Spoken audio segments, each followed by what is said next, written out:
काय तुमचा निर्णय आहे? हे बघा, बारामतीची पोटनिवडणूक लढण्यासंदर्भात मी माझी भूमिका ही सहानुभूतीची प्रचंड मोठी लाट या बारामतीमध्ये आहे ही वस्तुस्थिती असताना सुद्धा आम्ही काही प्रश्नांवरती लक्ष वेधून घेण्यासाठी, कारण मी कुठल्या पक्षाचा सदस्य नाही आहे किंवा राजकीय मुवमेंट माझी अजून नाही आहे किंवा माझी तशी मूळ नाही आहे, तरीही मी या पोटनिवडणुकीमध्ये मी जो एक ओबीसी आंदोलक आहे, मी नेहमी भटक्या विमुक्त जाती जमातींच्या संदर्भात, ओबीसींच्या संदर्भात नेहमी आवाज उठवणारा म्हणून मला एक तशी स्पेस मिळालेली आहे. आणि मग मी या निवडणुकीच्या निमित्तानं मी काही गोष्टी आक्रस्ताळीपणे किंवा थोड्याशा विद्रोही भावनेमध्ये किंवा थोड्याशा म्हणजे आक्रमकपणे मांडण्याचा प्रयत्न करतोय आणि करत होतो. आणि असं करत असताना भरणे मामांनी आत्ता त्यांनी सांगितली ही परिस्थिती. मला महाराष्ट्रातल्या वरिष्ठ नेतृत्वांचे फोन आलेले, त्यामध्ये सुनेत्राताईंची रिक्वेस्ट आहे, त्याचबरोबर देवेंद्रजी फडणवीस साहेबांची रिक्वेस्ट आहे, एकनाथरावजी शिंदे साहेब, अगदी पुढे जाऊन उदयजी सामंत साहेब आणि त्यानंतर अगदी धनंजय मुंडे साहेब आणि भरणे मामा साहेब, या सगळ्या लोकांनी कॉल केल्यानंतर मला मी थोडा विचार केला. माझी लढाई आहे का, तर ती आहेच.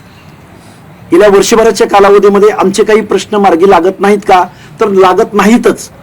हे सगळं जरी मान्य असलं आणि ही आमची भूमिका, आमच्या चळवळीची भूमिका आम्ही इथून पुढे कंटिन्यू करणार आहोत का, तर करणार आहोतच. स्वर्गीय दादांच्या बाबतीमध्ये सुद्धा दादांकडे मी प्रचंड दादांना डोळ्यासमोर ठेवून मी काही प्रश्नावरती आक्रमकपणे भूमिका मांडत होतो.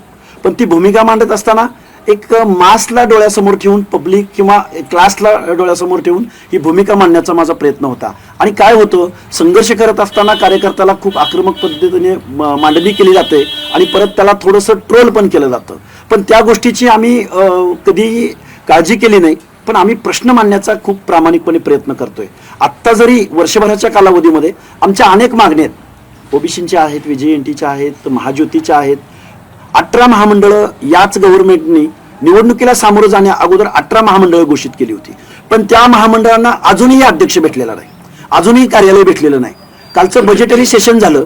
या बजेटरी सेशनमध्ये अर्ध्याहून जास्त लोकसंख्येला 0.5% 0.56% बजेटरी तरतूद झाली त्यांच्या सामाजिक न्याय हक्काच्या योजनांसाठी.